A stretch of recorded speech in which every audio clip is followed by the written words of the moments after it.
Hello, my name is Jennifer Bond, and I just want to give you a little insight into how I've gone about doing online learning for the past 6 days. Today is day 6 of official checking in with my students and trying to run a learning environment virtually.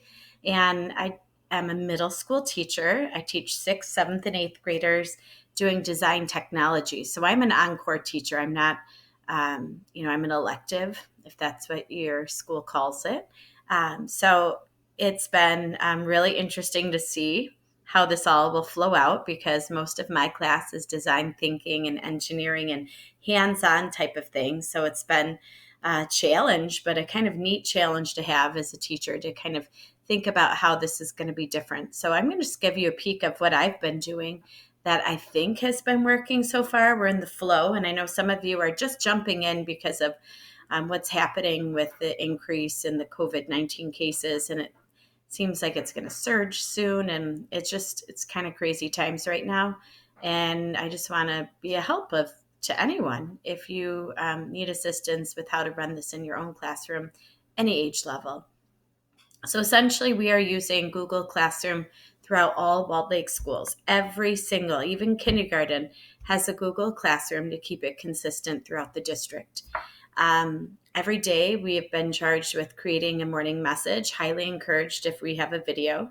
So I've been using Screencastify to go ahead and do that. That's the same thing I'm recording this on.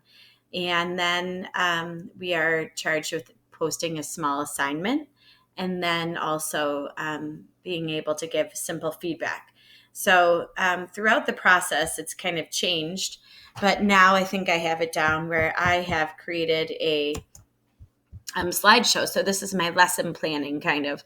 So my lesson plan, I have now every day I'm adding to this, and I will plan on sharing this with parents at the end of the week in my class newsletter because I still am going to do that. Still going to be posting examples of projects and things like that. So every day I've thought about a quote, some kind of visual image, just like you would, have that little starting point of your lesson, and then also reflect on past lessons and activities, and then assign a new challenge. And then the next day, okay, here's our quote, a little bit of recap from the day before when we did a paper engineering challenge, and then assigned our new one. Today is March 25th, and so I did the silly meme with the hump day. I'm still trying to remember to wish people happy birthdays. Recapping today is day 2 of the photo journal. And then it's supposed to be really nice weather today, so I don't really want them staring at their screens. But one of the resources we have here, everywhere though, it's online, is Innovation Nation from the Henry Ford Museum. And then I encourage them to get out, maybe do a kindness rock hunt and go, see what the flowers are blooming and things like that. So I really do think about what message I'm going to be able to convey to them. And then throughout the day, I've been putting forth at probably around like 5-6 hours a day, still the same time. And how I've been managing that is like, here's an example. I have all of my students on like a spreadsheet. So it's just class because I have 171 students. So I have all their names here. And like these are the results from their paper chain challenge. So I have how many inches their chains were. And then in the perimeter, I'm writing little notes. They're notes of what I've been doing. They're notes of like when I started working, when I ended. And it's not like I'm sitting 5 hours in the same spot. Day one, I did. I think day one, I really was spending so much time. And then I'm like, that's not good.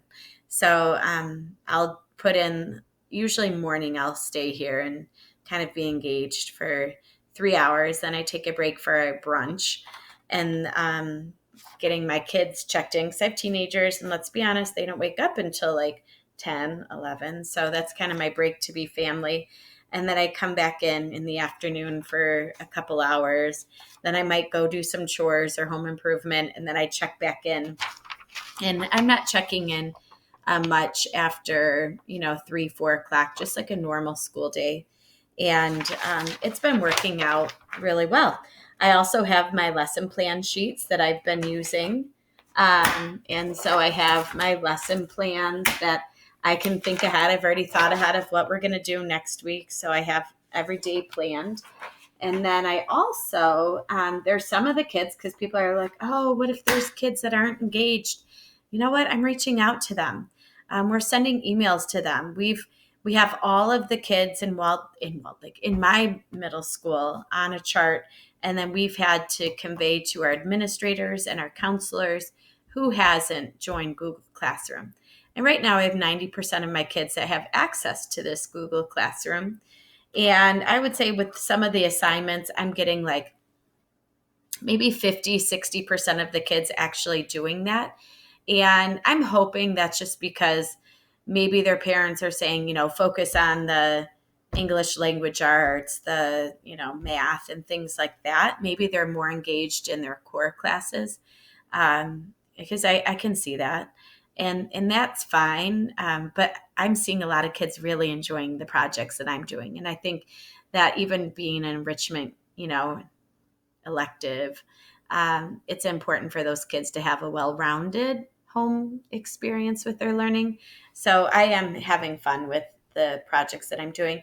I'm Zooming with my students once a week, just Friday Zoom.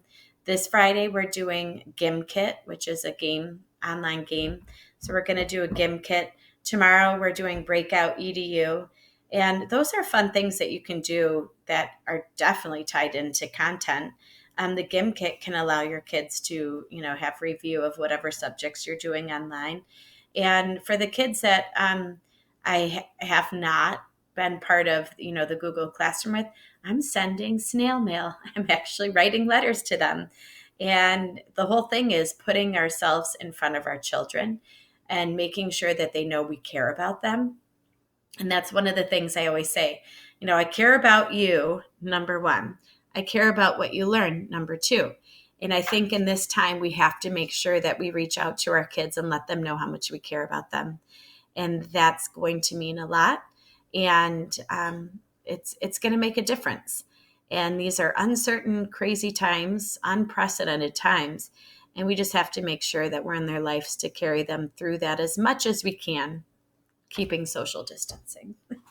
So if you need any help, please reach out to me, teamthirdgrade@gmail.com. And I would be more than happy to help with this digital transition. Thanks.